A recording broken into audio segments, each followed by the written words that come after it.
One of the things that's important to learn as you are working through some of the early sort of levels of emotional intelligence is that your emotional responses to all things, while initially might be happening sort of beyond your control, the longer term emotions you experience are entirely created by you and your responsibility. So, what does that mean? That means when you are angry, you are responsible for being angry. You're the reason, the fault, all of that kind of stuff. Now, the circumstances that you're in may evoke an anger response. Somebody cuts you off in traffic, you get angry.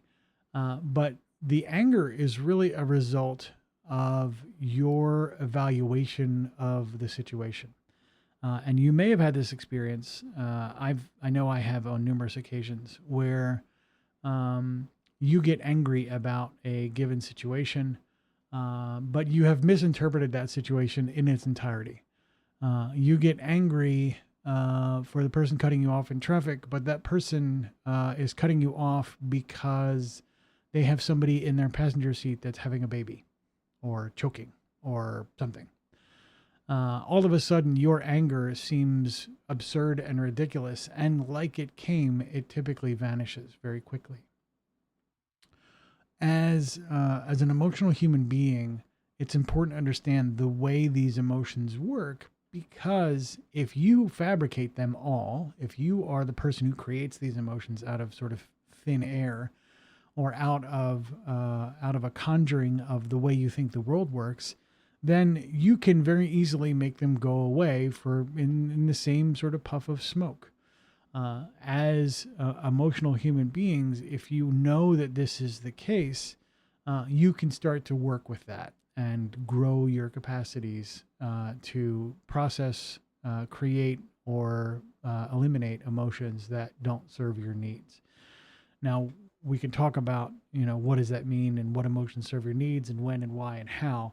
And some of that we'll cover in future episodes. But we want to talk about the strong emotional responses that you have now in any given situation. So if you know somebody who's regularly flying off the handle for whatever reason, or if you know somebody who is regularly upset or frustrated for, seems to get frustrated for even the smallest sort of slight, um, this is the place where you start. And the first thing you do is you say, why am I feeling this? What is this feeling that I'm having accomplishing for me?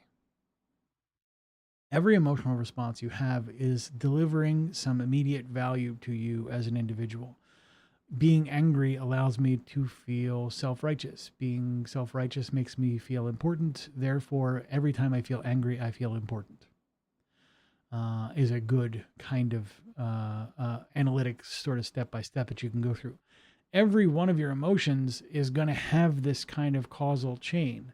Uh, I feel X because it allows me to feel Y, and I feel Y because it makes me feel Z.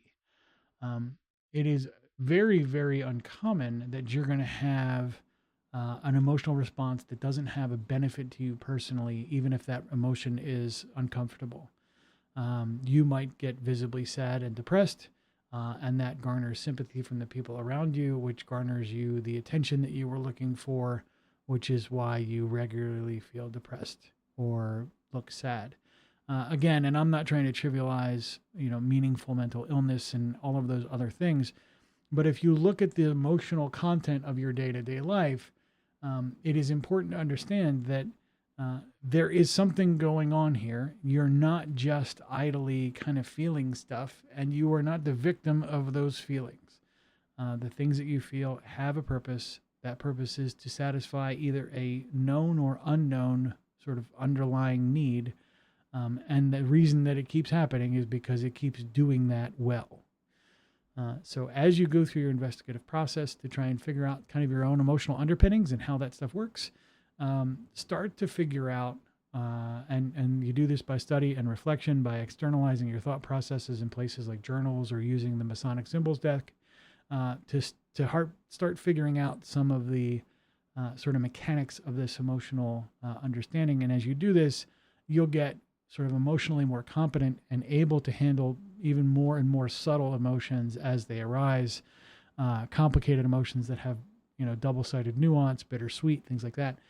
You'll be able to work with these in a way that helps you essentially not be a slave of your emotional states, but be the master of them, which is really one of the main objectives here of becoming a fully automated and agentic human being, somebody who can respond to the world around them and create the kind of change they want to see in the world without essentially doing it accidentally. So that's the plan.